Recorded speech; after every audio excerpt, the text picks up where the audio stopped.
Oi, gente, boa noite. Vocês que estão entrando, me digam se vocês estão me ouvindo direitinho, me dá o ok aí se tá tudo certo no áudio, na imagem.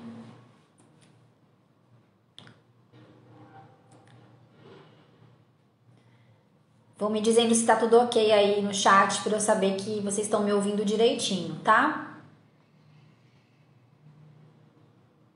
Boa noite. Tudo certinho, Helena? Helena, nossa aluna aí do Planeja. Só esperar ver se mais gente vai entrar. E aí a gente começa essa live aí sem planejamento. Mais um bate-papo. Porque eu sempre recebo um certo tipo de pergunta que eu recebi muito hoje também na caixinha que eu abri ontem, na verdade. E aí achei que era importante vir falar sobre isso aqui com vocês. Acho que muita gente, né, não sei se alguém daqui acabou de sair. Obrigada, Léo, obrigada. Se alguém acabou de sair da prova do Amazonas, né? Toda vez que a gente tem uma prova aí, a gente tem reprovações. E essa é uma pergunta que a gente acaba recebendo bastante, né?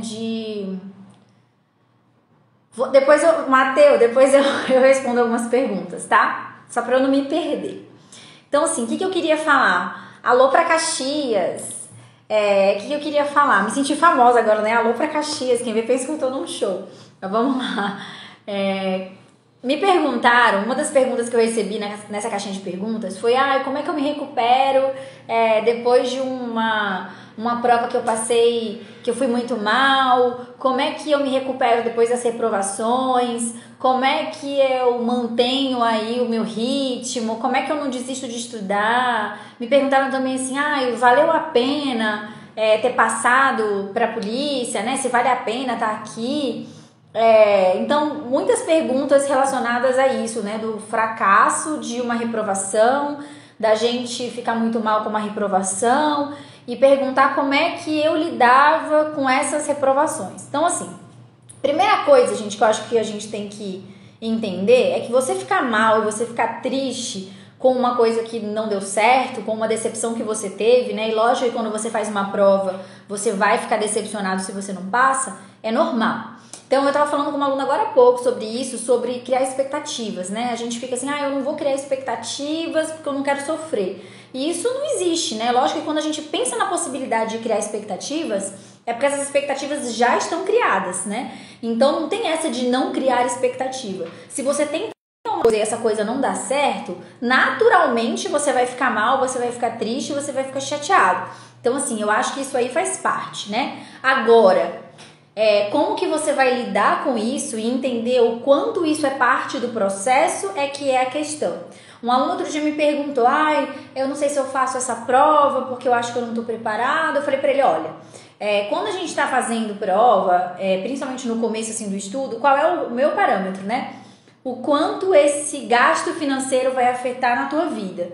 Não, é um gasto que se eu for fazer essa prova, com o que eu vou gastar para fazer essa prova, eu vou deixar de pagar o meu aluguel, eu vou deixar de pagar a escola do meu filho, eu não vou poder fazer o supermercado, então não vai. Então guarda esse dinheiro para você fazer uma prova quando você estiver se sentindo mais seguro, né? Porque se sentir preparado a gente nunca se sente. Não, esse dinheiro aqui que eu gastaria para essa prova eu ia gastar para fazer uma viagem no final de semana para praia, mas eu posso abrir mão de fazer a viagem para praia e eu vou fazer para a prova, beleza. Aí ele falou assim, mas não acha que é muita audácia da minha parte eu ir para a prova achando que eu vou passar? Eu falei, então, mas esse que é o problema, né? Existe uma de que se eu estou no começo dos estudos, a probabilidade é que eu não passe. Então eu ia para uma prova sempre querendo muito passar, dando o meu melhor para fazer o meu melhor ali, para tentar ter o melhor dos resultados. E lógico que nesse processo eu criava uma fagulha de expectativa. É claro, normal, né? Embora racionalmente eu soubesse que as chances eram muito, muito pequenas de eu passar, emocionalmente eu criava essa expectativa, mas racionalmente eu sabia que eu estava no começo do processo, então que a reprovação era o resultado mais certo e mais óbvio. Então o que eu tinha de certeza era não passar. Se eu passasse, ótimo, ia ser lucro, mas o que eu tinha de certeza era não passar. Então quando eu via que eu não tinha passado, o meu lado emocional ficava triste, mas o meu lado racional falava assim, mas era esperado, né? Eu tô aí estudando há pouco tempo e tem gente estudando um tempão, então o meu lado racional me ajudava a seguir e pensar, era esperado que eu não fosse passar nessa prova. Ok, esse é um ponto. Qual é o outro ponto que eu queria falar com vocês mas eu não sei porque tá demorando, porque vai demorar, porque eu preciso passar agora. Esquece isso de eu preciso passar agora. Concurso público é plano de médio e longo prazo, vai demorar e demora. Se você passar rápido, pra vocês terem uma ideia, quando eu falei assim, agora eu vou estudar me dedicando, como eu nunca fiz, como eu falei, eu já tinha vindo de uma base de muitos anos que eu estudei errado, estudava e parava, fazia prova, mas eu já tinha começado com uma base, tá? Ok, eu comecei a estudar em 2017, na metade de 2017. Na metade de 2017, eu comecei a estudar e eu já vinha de uma base e eu acho que dentro das minhas expectativas, eu passei muito rápido porque eu achava que ia demorar muito mais. E ainda assim, eu só fui empossada em 2020, 3 anos depois. Então, assim, num cenário bom, porque foi um cenário bom, porque eu não imaginava que eu ia conseguir tão rápido passar numa objetiva, só em 3 anos aconteceu. Então, não é um plano para acontecer daqui para o mês que vem, no próximo semestre. Vai demorar. Então, você tem que ter isso em mente. Aí, aqui vem o ponto. Mas se demorar muito, porque não pode demorar, porque eu preciso agora. E aí, eu quero que você pense o seguinte. Existem 2 cenários aqui. Eu não sei o que você faz na sua vida hoje, eu não sei quanto você ganha, eu não sei com o que você trabalha. Mas se você está buscando o concurso público, certamente é porque a sua situação não está tão confortável, né? E o concurso público vai te trazer essa estabilidade, principalmente. É claro que a gente quer independência funcional, é claro que a gente quer realizar o nosso sonho de ter um emprego X e etc e tal, mas a gente sabe que o ponto principal, pelo menos eu acredito que o ponto principal do concurso público é uma estabilidade financeira. Todo mundo quer ter dinheiro no final do mês para pagar as suas contas com tranquilidade e poder viver e poder curtir o dinheiro. Ok, então esse é o ponto. Concurso público é trabalho, certo? Qual é o seu plano B? Se você não estudar para concurso, para conseguir melhorar a sua situação hoje, eu não sei qual é essa situação, a gente sabe que tem situações diferentes, mas concurso público é um salto para sua melhora, senão você não estava nesse mundo, certo? Mas qual é o seu plano B se você não estudar para o concurso agora? Vai demorar 5 anos, para mim não compensa. Ok, se você não estudar para concurso agora, como você vai estar 5 anos? Existe uma outra possibilidade de melhora daqui a 5 anos, daqui a 8 anos, daqui a 10 anos para você? Ou não? Eu trabalho no escritório de advocacia e eu ganho R$2.000, não assino as minhas próprias peças, estou explorada, trabalho o dia inteiro, não tenho 13º, não tenho férias, não tenho nada, tá bom. Se você não estudar para concurso, tá? Daqui a 5, daqui a 10 anos, existe alguma perspectiva de melhora na sua vida? Existe um outro plano que dá para você se dedicar? Porque se você me disser assim, não, Júlia, sabe o que é? Eu sou advogada, trabalho, ganho pouco, tô estudando para concurso, mas sei lá, meu tio tem uma empresa, ele já me chamou para trabalhar nessa empresa, que eu posso chegar na presidência dessa empresa e tá faturando 30, 40 mil reais daqui a 15 anos. Eu vou dizer, joga seu vadimeco na fogueira e vai para a empresa. Se você tem um plano B que pode te oferecer estabilidade financeira, que pode te oferecer a vida que você quer, ótimo, maravilha. A não ser que você tenha um grande sonho, meu Deus, eu preciso, senão se eu não tiver nesse cargo eu não vou ser feliz, mas se o teu ponto for financeiro, ok. Mas se você não tem, e a maioria das pessoas não tem outro plano B, então por que você está fazendo esse cálculo de se demorar muito para mim não vai valer a pena? Será que não vai valer a pena?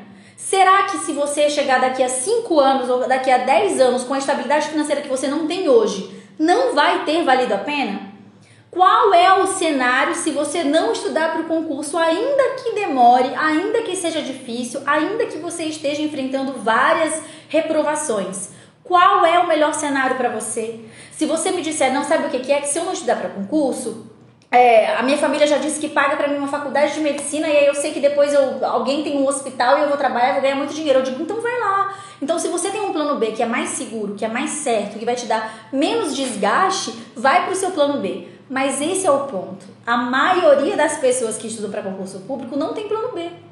Eu não tinha plano B. Então, ou eu ia ficar na situação em que eu estava e a minha perspectiva de melhora dentro da realidade que eu estava era mínima, eu já tinha chegado no topo, praticamente, eu tinha chegado no máximo que eu ia poder alcançar.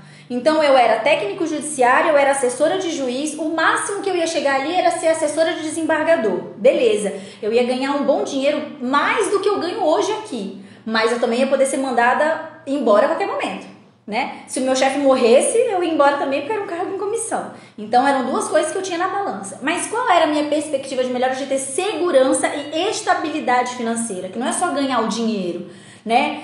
Se eu fosse assessora de desembargador, como eu falei, eu poderia estar ganhando dinheiro esse mês e mês que vem eu não ter mais. Então eu sempre contava com o salário que eu tinha, que era o meu salário de técnico judiciário. Aquilo ali era a minha certeza. Então aquilo ali era o máximo que eu ia conseguir.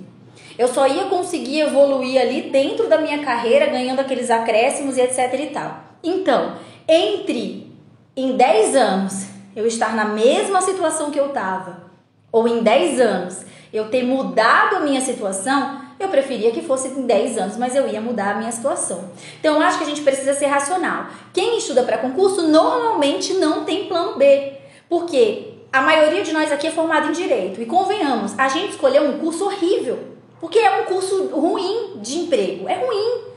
Então, ou você tem alguém que tem um grande escritório, que vai te pagar um grande dinheiro, se você já tem um grande contato, ou você vai ter que se matar de estudar depois que você termina a faculdade para tentar ganhar um dinheiro decente. Porque a gente sabe que a exploração de quem não tem um concurso público, de quem advoga, é muito grande.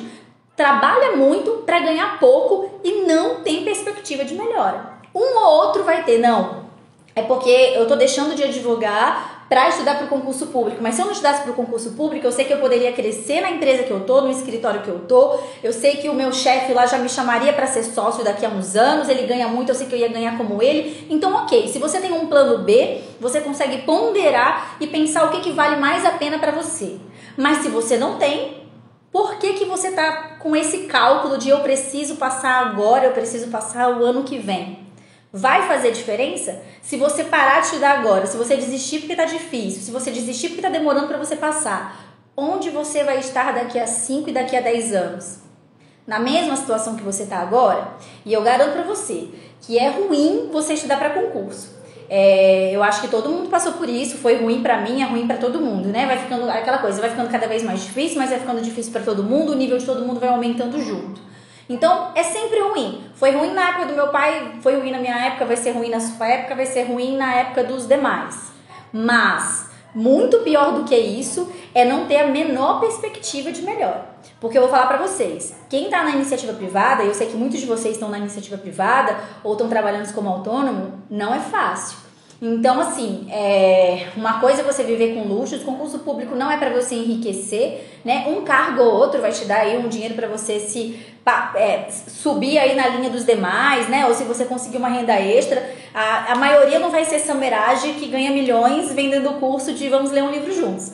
Então, assim, a maioria vai ter uma estabilidade financeira de poder pagar as contas, poder escolher onde quer morar, poder fazer uma viagem, poder botar o filho na escola, poder pedir um delivery no final de semana, poder sair para comer num restaurante, poder olhar uma blusa e comprar, né? Você poder pagar um bom plano de saúde, precisei de um tratamento de saúde, de uma medicação, eu posso comprar, ter dinheiro para guardar no fim do mês e ter planos e projetos, né? E ter investimento para isso. Por quê? Eu tenho amigos que estão na iniciativa privada e eu sei como é difícil você ter 30 e tantos anos e tá ganhando hoje para pagar o boleto de amanhã e não sobrar nada. Então você tá trabalhando só para pagar o básico e você não tem dinheiro para usufruir de nada que você queira usufruir. Então tudo bem, a vida é linda, é maravilhosa, as melhores coisas da vida são de graça, o amor não se compra, mas dinheiro é importante.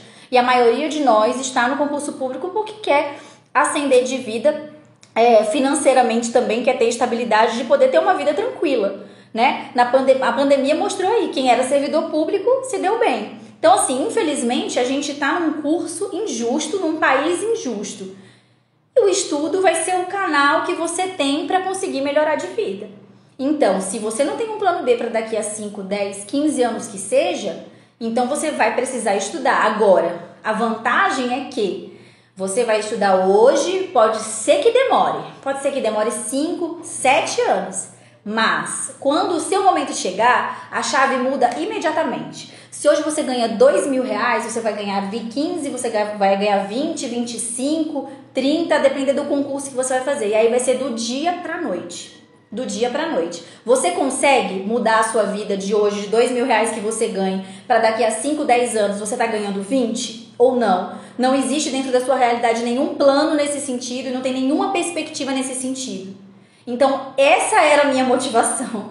Eu não tinha outro plano, eu não tinha outra solução. Ou eu ia ficar onde eu tava e ia me contentar, e ok também. Às vezes a gente percebe que tudo bem, né? Então, tipo, ok, acho que o que eu tô fazendo aqui pra mim tá bem, acho que eu consigo ser feliz e dá pra eu viver com tranquilidade, ótimo, maravilha. Se você tem um mínimo de estabilidade financeira que você consegue viver assim, ok, você não precisa estudar pra... ganhar na loteria é bom também. Você não precisa estudar para o concurso público, ninguém tá te obrigando. Mas, se você quer essa melhora, se você não está satisfeito agora, vai fazer diferença você ficar insatisfeito mais 5 anos estudando, ou você ficar insatisfeito o resto da vida porque você não tem outra perspectiva? Então vamos cair na real e pensar, eu estudo porque eu não tenho outro plano. Porque infelizmente esse aqui é o único caminho. Então se for demorar 5 anos, ruim, 10, ruim também. Mas pelo menos daqui a 10 anos eu vou conseguir mudar de vida. E se eu não tiver o concurso público, daqui a 10 anos eu vou estar exatamente no mesmo lugar que eu estou agora. Então o que eu botava na minha cabeça era isso. Chegou um momento em que eu não queria mais estar onde eu estava. Eu precisava... em todos os aspectos, né? Eu precisava sair de onde eu tava e eu pensei, cara, o único caminho pra mim é esse, porque eu não sou filha de pai rico, minha família não tem empresa, infelizmente eu fiz direito, não conheço ninguém que tem um grande escritório, então assim, ou eu vou ganhar na Mega Sena, ou eu vou estudar para um concurso público, não tinha outro plano. Então, pra mim, era muito simples. Eu reprovei, agora da onde que eu vou tirar a motivação pra estudar? Porque eu quero... Porque eu quero que as coisas melhorem. E a única forma que eu tenho das coisas melhorarem é esse caminho aqui. Então, seja mais difícil pra mim ou menos difícil pra mim, vai ter que ser esse. Então, o mais complicado é a gente tentar encontrar um equilíbrio de uma vida que você se dedique de uma forma que você consiga se dedicar na quantidade necessária para atingir o resultado, mas que você consiga também levar essa vida a médio e longo prazo. Então não dá para você romper também todos os seus contatos com todas as pessoas, você precisa ter algumas válvulas de escape, não dá para você estudar mais ou menos, mas você precisa também ter algumas válvulas que te permitam levar essa vida talvez a mais tempo do que você está imaginando, tá? Tatiana, mas é assim...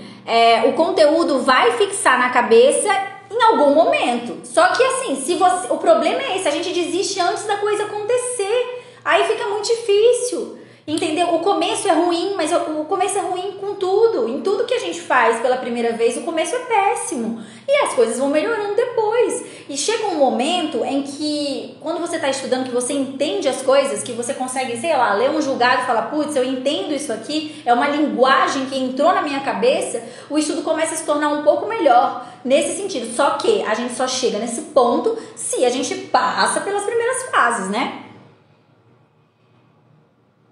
Exatamente, gente, não tem como. Então é isso que eu penso. O que você vai fazer? Então, pra mim, esse era o caminho. Era a única. Era o único caminho que eu tinha. Então, o que você quer da sua vida daqui a 5 e 10 anos? Né? Talvez você não tenha daqui a 1, daqui a 2 anos, porque vai demorar, ok. Mas se você não tiver esse caminho agora, você tem outro plano que vai te dar o que o concurso público pode te oferecer, porque é uma mudança de vida. É mudança de vida. Eu sou servidora pública desde os 20 anos de idade. E isso trouxe pra mim uma independência desde os meus 22 anos de idade. Tanto que os meus pais quiseram voltar pra São Paulo na época que eu morava no Maranhão e eu disse, eu não quero voltar. E sabe por que eu pude dizer eu não quero voltar? Porque eu tinha dinheiro pra ficar. Eu tinha dinheiro pra alugar meu apartamento, eu tive dinheiro pra mobiliar o meu apartamento, tudo muito devagar, porque eu ganhava bem menos, né? Muito menos. Mas eu financei um apartamento na época pequenininho de 55 metros na Caixa Econômica, num bairro simples, fui comprando os meus móveis devagar, fui comprando meu carro, fui pagando meu carro. A primeira vez que eu tenho um carro quitado é hoje, porque eu ia metendo uma prestação na outra porque era o que dava para eu fazer. Mas eu só pude falar, não, eu quero tomar conta da minha vida e ter as rédeas da minha vida e dizer eu quero morar aqui porque eu tinha dinheiro para me bancar. Se com 22, 23 anos, que foi quando os meus pais voltaram pra cá, eu não tivesse esse dinheiro pra me bancar, eu ia ter que ter vindo. Eu ia fazer o quê? Eu ia ter que ter vindo como uma adolescente, porque meus pais não iam me sustentar à distância. E eu não ia ter dinheiro. Eu não era nem formada ainda. Eu ia estar trabalhando em quê a ponto de conseguir me sustentar? Eu não ia estar conseguindo. Então, o concurso público deu tudo que eu tenho. Então, eu acho que a gente tem que ser racional. Então, pensa, se você não tem outro plano, então, meu amigo, vai lá e continua. Não passou, vai fazer de novo. Vai ficar triste, vai ficar chateado? Vai ficar triste, vai ficar chateado. E aí, vai fazer outra vez. Ah, mas eu não sei mais quantos anos eu aguento. É você que sabe. É você que sabe. Se você achar que você não aguenta mais e que a sua realidade é menos pior do que tentar mudar de realidade pelo concurso, então vai lá, né? Agora, para e pensa. Se você quer daqui a 5 anos, daqui a 10 anos, estar na mesma situação que você está agora, sem poder usufruir das coisas que você gostaria. Porque eu imagino que isso deva ser muito difícil. Graças a Deus, como eu falei, eu trabalho desde os 20 anos graças ao serviço público. Porque senão não ia estar, né? Então foi a forma mais democrática que eu encontrei de conseguir chegar lá. Apesar da gente saber que não existe nenhum meio que é 100% democrático, a gente sabe que para você fazer prova você precisa de dinheiro, para material, é claro que a gente não parte todo mundo do igual, mas, né, dentro de tudo, ainda é a forma mais possível para todo mundo, né? E a gente só estuda para concurso porque a gente é pobre, gente, porque a gente não tem dinheiro. Porque quem tem dinheiro é muito difícil a pessoa estar estudando para concurso público. A não ser que assim, ela goste muito. Vocês acham que Jade Picon está estudando? Juliette estudava para ser delegada. Vocês acham que Juliette abriu algum vademecum depois que saiu do Big Brother? Não, né, gente? Então, a gente estuda e a gente quer entrar no serviço público porque a gente não tem dinheiro. Então, esse é o ponto, tá? Então, pensem nisso. O que vocês vão fazer é uma reflexão mental de, ok, eu não aguento mais, a vida do concurseiro é horrível, mas eu vou imaginar aqui qual é o cenário da minha vida a médio e longo prazo sem eu passar por um outro cargo. Se eu tiver uma outra perspectiva que pode me oferecer um pouco de tranquilidade também, maravilha. Invista nessa outra perspectiva se você acha que vai fazer melhor para você. Na época acho que na época que eu comecei a estudar, peraí, Gi, que ano foi o Brownie? 2015? Pronto. Em 2015... Veja só, é aquela coisa, né, de você ir conseguindo um pouquinho. Em 2015, eu bati o meu carro. Eu tinha comprado um HB20 parcelado, financiado, um HB20 novo. Eu não tinha seguro. Esse é o meu primeiro carro segurado, inclusive. Eu não pagava seguro. Eu trabalhava no interior, pegava estrada, mas eu achava que seguro era caro e eu não queria pagar. E eu tinha comprado o HB20. E 4 meses depois que eu comprei esse HB20, eu bati o carro. E foi uma batida boba, eu tava indo fazer exame de manhã. Só que eu fui entrar na avenida e eu bati na traseira de um carro com caçamba, tipo uma picape. Com aquele carro não aconteceu nada, mas com o meu carro foi um estrago bom. O carro era novinho e acabou com o radiador, farol, para-choque, o capô. Então assim, acho que foi mais ou menos uns 4 ou 5 mil reais na época o conserto. Isso em 2015, né? Em que 5 mil reais era mais dinheiro do que é agora. Na época, eu namorava com a Giza e a gente ia pra Búzios viajar.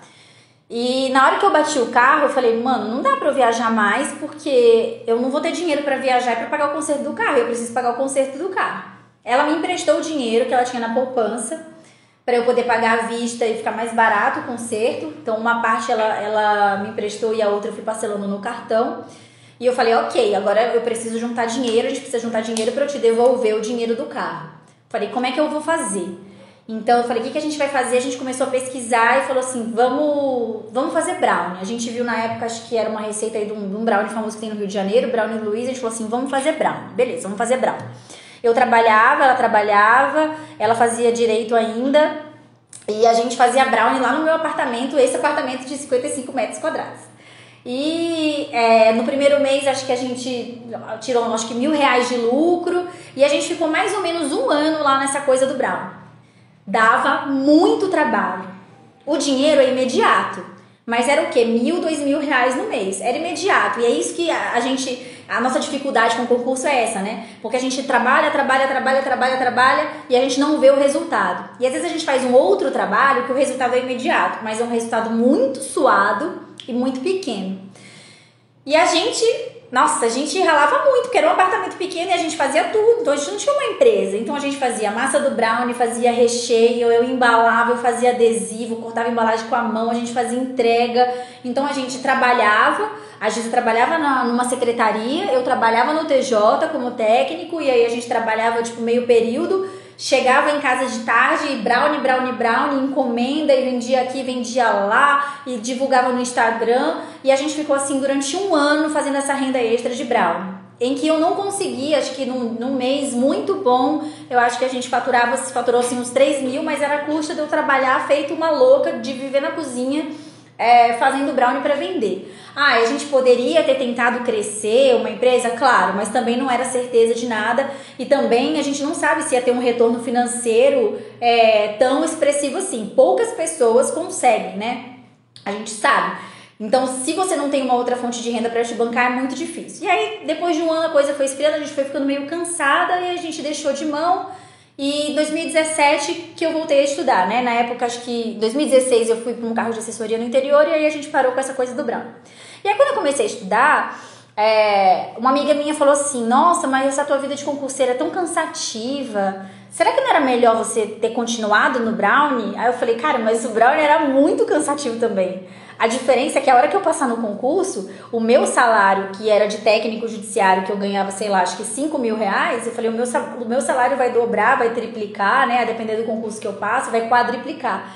Quanto tempo vai demorar para eu chegar a isso com o brownie? Talvez demore muito mais. A diferença é que do concurso público a gente parte dos 5 mil que eu ganhava, se você aí ganha menos, né, sei lá, dos 2 mil que você ganha, para os 15 que você vai ganhar, para os 20 que você vai ganhar, e é do dia para a noite. Num brownie, como é que eu ia crescer? Num ano eu ia ganhar 2 mil, no outro eu ia conseguir aumentar minha renda talvez para 2.300, 2.500, e isso a custo de quê? De muito suor e muito sacrifício, porque também era muito cansativo. Então não tem caminho fácil. A diferença é que eu sabia que se eu passasse no concurso, aquilo ali era uma certeza para o resto da minha vida, porque aquele meu salário ia estar garantido. E eu sabia que fazendo brownie, ainda que eu crescesse, nada ia ser garantido. Podia ter uma crise, podia acontecer alguma coisa, a demanda poderia cair, o brownie poderia sair de moda, as pessoas poderiam parar de comprar, porque é o que acontece com muitas empresas, né? Outras vão conseguindo se consolidar e muitas não vão aguentando. A pandemia tá aí, ninguém esperava por uma situação como essa, e quem estava no serviço público conseguiu, né, passar por essa crise sem sofrer tanto. Então, tudo vai ser difícil. Tudo vai ser complicado, não vai ter uma saída fácil, mas enquanto você ficar pensando e fazendo conta em matemática, você não vai estar pensando de forma racional. Então, eu sei que a gente tem ansiedade para melhorar de vida, mas para pensar qual é o seu outro cenário, né? Onde você pode chegar se não for para o concurso público. Para mim, o concurso público era o único caminho e era a única forma que eu tinha de melhorar de vida e era a minha melhor perspectiva. E é por isso que eu continuava estudando depois de uma reprovação.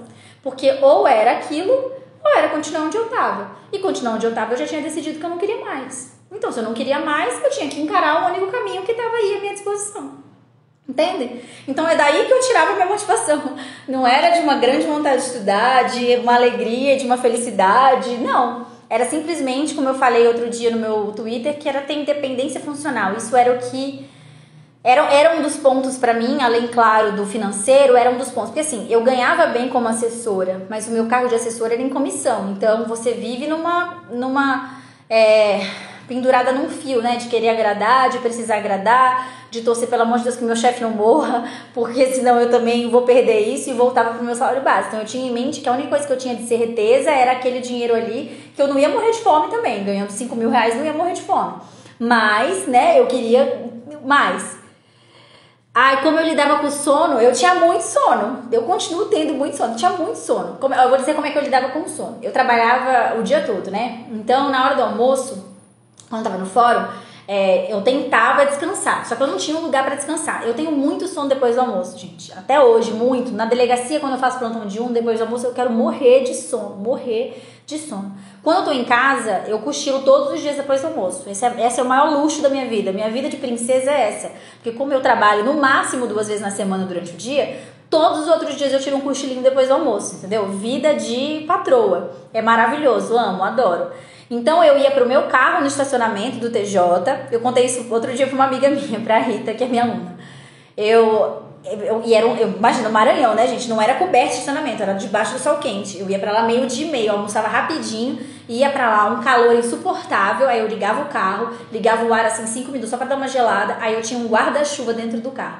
Aí eu abria o guarda-chuva pra ele, tipo, tampar o sol e também para as pessoas não me verem dormindo, não acharem que eu tinha morrido dentro do carro, né? Aí eu botava o despertador, aí eu cochilava assim uns 15, 20 minutos. E, nossa, isso me ajudava muito, assim, salvava a minha vida.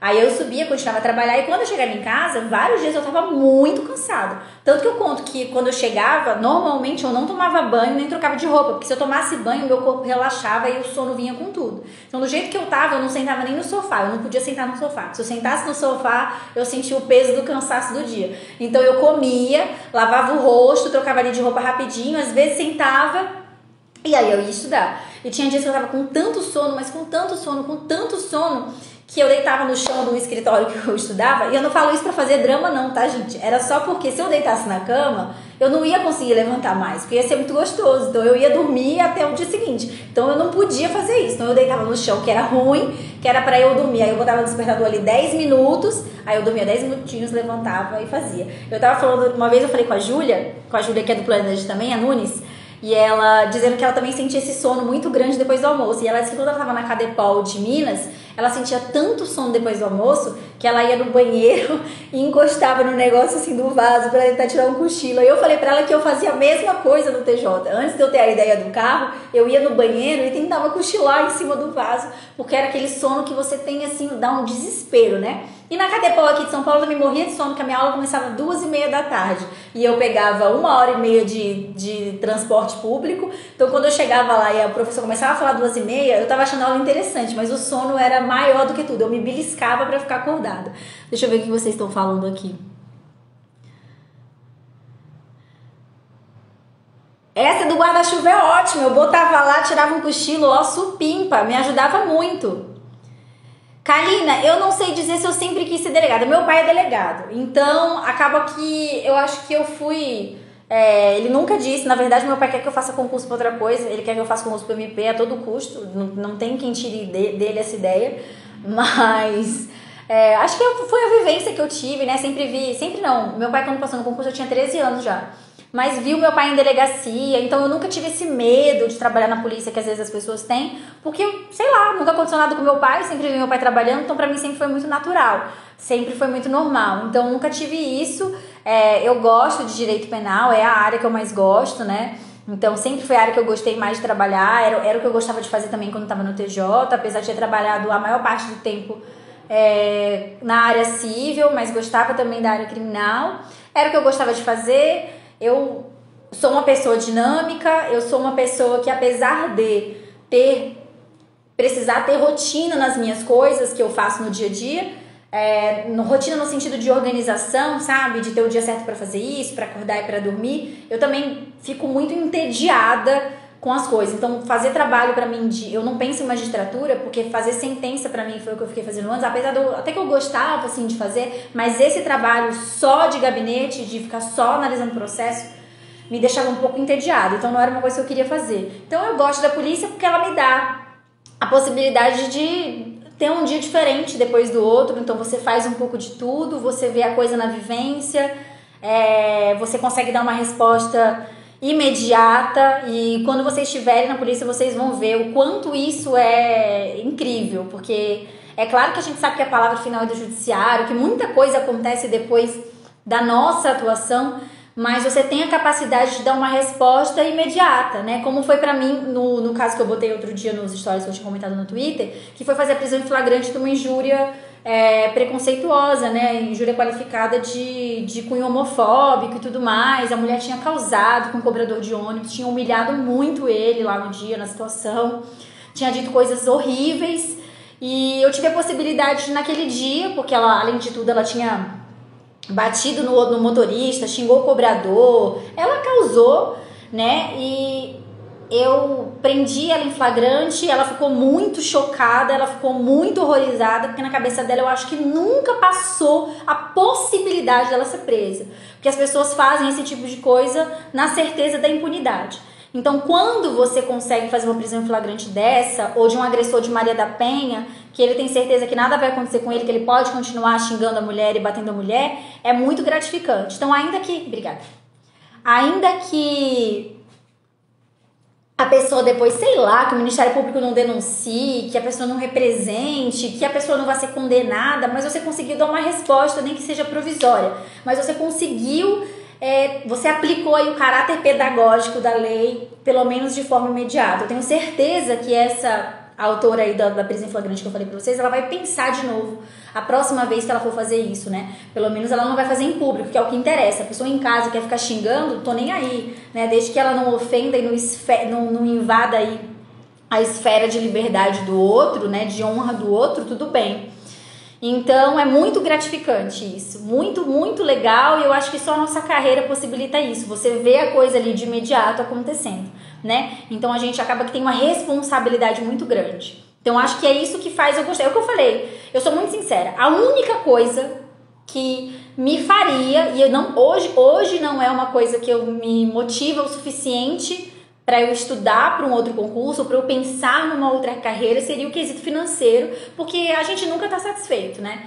Então, eu ganho mais hoje do que eu ganhava ontem eu ganhava mais do que anteontem, mas a gente sempre quer mais. A Giza me alerta muito sobre isso, de que a gente tem que tomar cuidado, de estar sempre querendo mais e mais e mais, mas seria o único motivo. Mas eu gosto muito do que eu faço, gosto da carreira, fico empolgada com as coisas. Tô no começo, né, gente? Não dá nem pra eu falar de carreira, porque eu não tenho experiência de nada ainda. Eu tô aprendendo, eu tô dando os primeiros passos. Mas tô gostando muito. Deixa eu ver se vocês falaram mais alguma coisa. Ai, gente, toda vez que eu vou mexer aqui, eu mexo em coisa errada. Peraí. Dicas, incentivo, é o que eu falei aqui nessa live, né? Qual a sua perspectiva para melhorar de vida? Ah, Maria perguntou sobre eu ser realizada profissionalmente, acho que eu respondi, né, o suficiente. Precisa de graduação, tá? Aqui em São Paulo é nível superior. Eu sempre pratiquei exercício físico assim, pingado na vida. Fazia 3 vezes de academia, saía, depois fiz não sei quantos de crossfit, saía. Eu nunca consegui fazer nada a longo prazo. Acho que a única coisa que eu consegui fazer a longo prazo, gente, foi estudar para concurso, porque o resto eu vou cansando e acabo desistindo. Mas eu sempre estou fazendo alguma coisa. Eu nunca fiquei 100% sedentária. Assim, por poucos períodos. Eu me preparei para o TAF na época. Eu comecei a fazer funcional e eu precisei da ajuda de uma profissional, que era uma amiga minha que era personal, porque eu não conseguia fazer nenhuma flexão, tá? Juro pra vocês. Eu falei assim, 10 flexões, tranquilo, deixa eu ir aqui pro chão. Eu não consegui fazer nenhuma e aí eu fiquei preocupada. E aí eu comecei a treinar com uma profissional, que eu acho que foi o melhor pra mim. Ela fez um preço camarada pra mim. Se você puder investir, compensa, porque faz muita diferença. Fez muita diferença pra mim, treinar certinho, senão acho que eu não teria conseguido passar.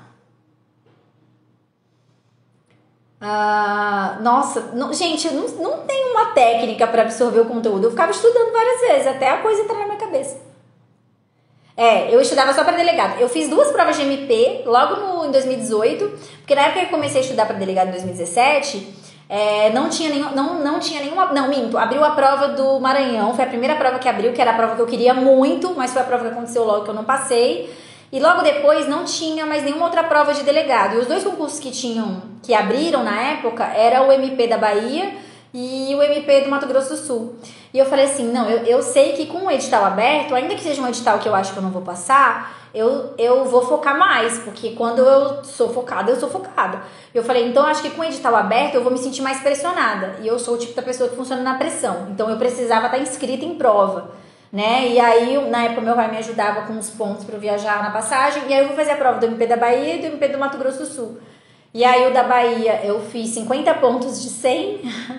E aí eu falei, poxa, pauzão, né? Achei que ia um pouco melhor. Mas também nunca tive problema com isso, assim. Não fiquei assim, que chato. Mas também contava pra todo mundo, fez quando? Eu fiz 50, porque, né? Eu acho que não tem motivo pra gente se envergonhar, gente, de ir ruim numa prova, de verdade. E aí, uma semana depois, eu fui fazer o Mato Grosso do Sul, o MP de lá, e eu fiz 63 pontos. Então eu falei, poxa, olha só, de uma semana para outra foi uma melhora. Não foi uma melhora do meu estudo, porque eu cheguei, acho que em São Luís, terça-feira, na sexta-feira eu viajei de novo, não tinha dado tempo de estudar. Foi questão de entender que cada prova é uma prova, cada concurso é um concurso. Eram 2 MPs, né? E provas diferentes, em uma eu fui melhor, em outra eu fui pior. Lógico, não passei nenhuma das duas, mas, né, você vê que um resultado ruim não significa que o seu próximo vai ser ruim, um bom não significa que o seu próximo vai ser bom. Eu tô voltando para essa... Acho que eu tô voltando para as perguntas. Gente, acho que é isso. Obrigada, Kalina. Nossa, medicina legal. Eu assistia vídeo no YouTube, gente. Muita gente pergunta se eu comprei... Na época, eu não comprei curso para delegado, tá? Eu comprei um curso meio que genérico, assim, de carreiras jurídicas. Mas eu assisti poucas aulas que me ajudaram muito a dar esse gás no começo, e depois começou a ficar apertado de tempo e não deu mais. Então, mas eu assistia muito vídeo do YouTube, muito, muito. Gente, eu era a maior fuçadora de internet que vocês não têm noção. Eu digo pra vocês, sem medo de errar, que eu acho que o meu estudo era muito pingado. Eu acho que é excelente você ter um material fixo. Eu não tinha. Então, eu tirava muita coisa da internet. Então, aí eu via um tema numa questão que eu nunca tinha visto, eu jogava no Google e eu ia procurar um artigo para ler sobre isso. Eu ia pesquisando. Então, aí não tinha isso aqui no meu livro? Tudo bem, na internet tem. Tudo tem na internet. Eu tô com dificuldade para entender esse tema. Eu jogava esse tema no YouTube. E aí eu tentava achar um professor no YouTube e eu assistia essa aula do YouTube. Então, eu fui fazendo assim. Aquilo que eu percebia que eu tava com uma deficiência, ou que eu não entendia, eu ia buscando a coisa. Eu não ficava esperando a coisa acontecer. Não tem no meu livro, e agora? Que chato, que pena. Não, gente, a gente tem internet. Na internet você acha um monte de coisa. Então, na medicina legal eu fazia isso. Eu ia catando vídeo no YouTube, porque eu não queria comprar curso, não queria gastar. E eu acho que um curso em medicina legal de vídeo ajuda muito, tá? Me arrependo, assim, de não ter comprado, acho que teria sido mais fácil. Mas eu ia catando na internet. Ou seja, se você não tiver dinheiro pra comprar, dá pra catar na internet. Exatamente.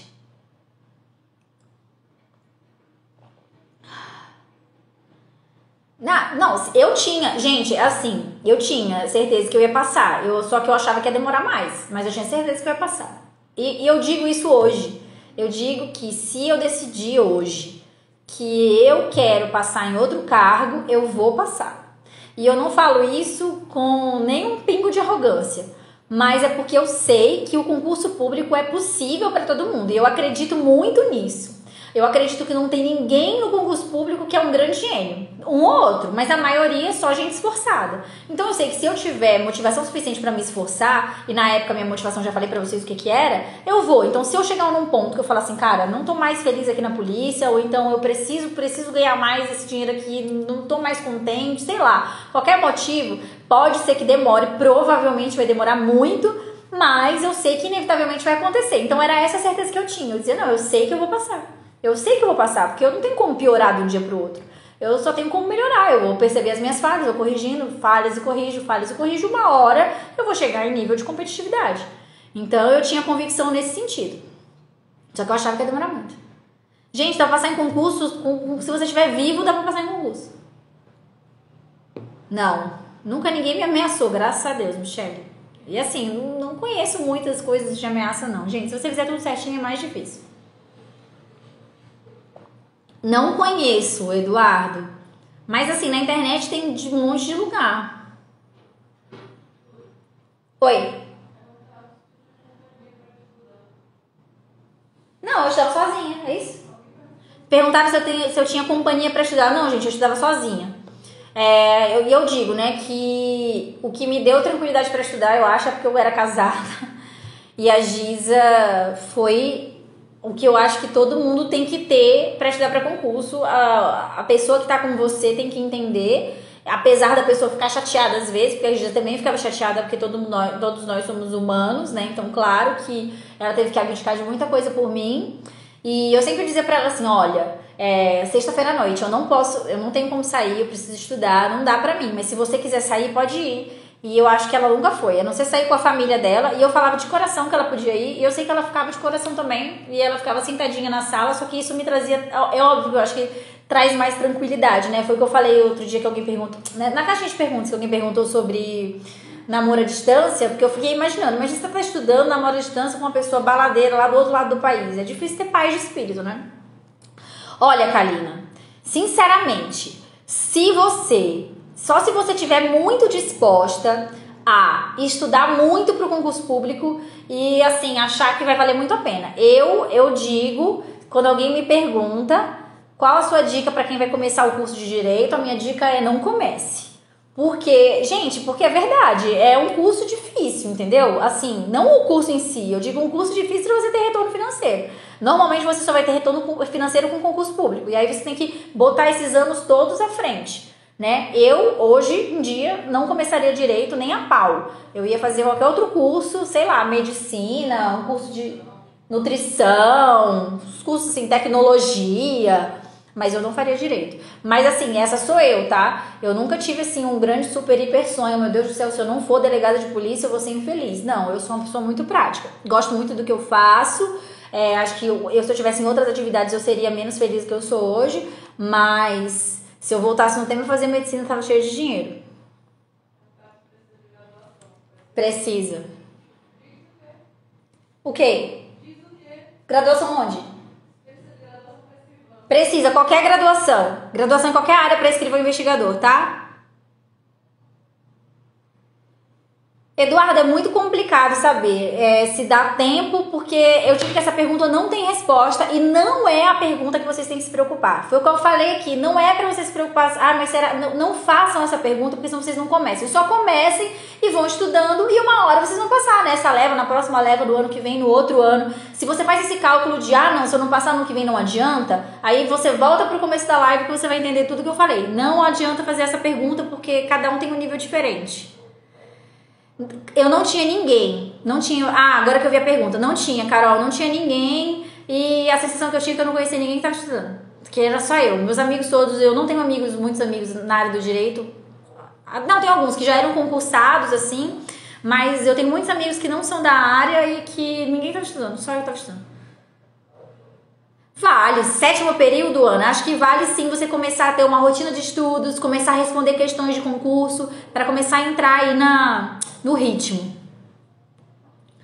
Vamos ver.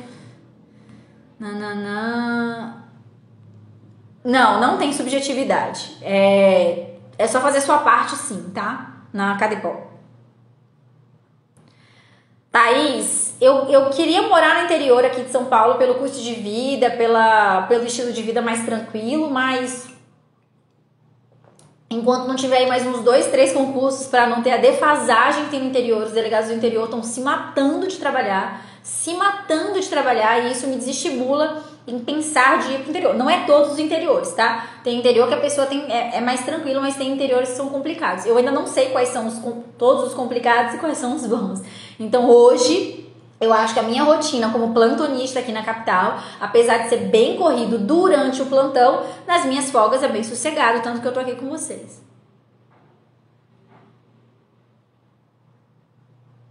Deixa eu ver. Não faça direito. Gente, eu sou sincera, entendeu? Mas é verdade. Eu falei isso uma vez pra uma amiga minha que era secretária judicial lá, que ela começou a fazer direito. E eu dizia, João, faz outro curso. Eu falei, faz qualquer outra coisa, não faz direito não, mas ela quis, entendeu?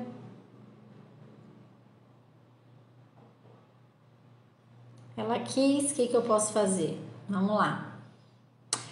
Dificuldade discursiva. Gente, treinem. Pelo amor de Cristo, treinem. Só isso, treinem. Mas eu acho que não vai ficar bom. Treina. Mas eu não sei o que eu vou escrever. Treina, escreve, bota no papel. Finge que tem uma arma na sua cabeça, que se você não escrever aquelas 10 linhas ali, você vai morrer. E escreve qualquer negócio, qualquer coisa. Perguntou pra você, gostaria de saber qual é a abrangência deste direito fundamental específico? Putz, não sei nem que direito fundamental é esse, mas eu sei o que é direito fundamental.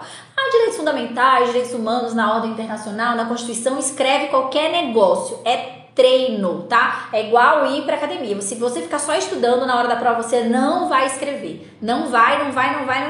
Então treina, para. Vocês estão com medo de quê? Não dá pra entender. Olha, a gente tá vendendo rodada de discursiva pra delegado lá no Planeja, e aí tem gente que comprou e não manda pra gente corrigir porque tá com vergonha, porque tá com medo de quê, gente? É tipo ter vergonha do examinador. Eu escrevi qualquer negócio, nem aí, não sei quem é o examinador. Se ele fala, nossa, não tem nada a ver isso daí, o que muda na minha vida?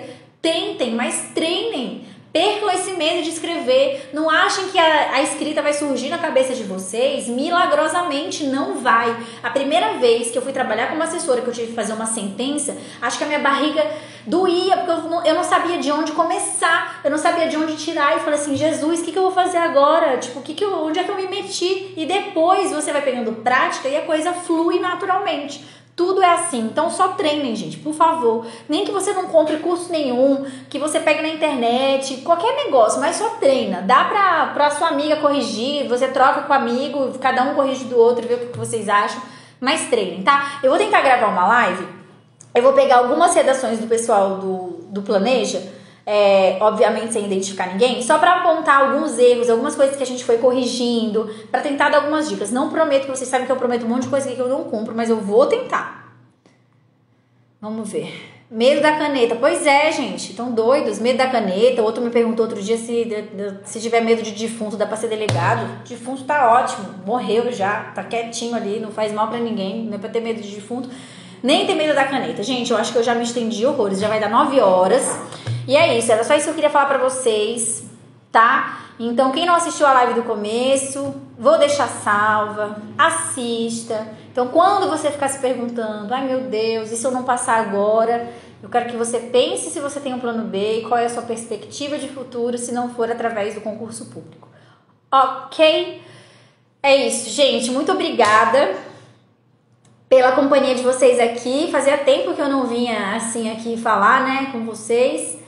E é isso, obrigada por todos vocês estarem aqui, pelas perguntas, pelas mensagens, pela companhia de vocês. Todo mundo que tá aqui, vá curtir minha última postagem. Fazer postagem de conteúdo, gente, dá muito trabalho e vocês não engajam. Aí a gente posta uma selfie, vocês engajam. É difícil isso, viu? Porque eu demoro 1 hora, às vezes, pra fazer uma postagem dessas de conteúdo e vocês não dão valor. Então salvem, compartilhem, curtam, tá bom? Sigam o Planeja, a gente coloca dicas lá também, tá? Valorizem o trabalho de alguém que está se esforçando muito, tá bom? Gente, é isso.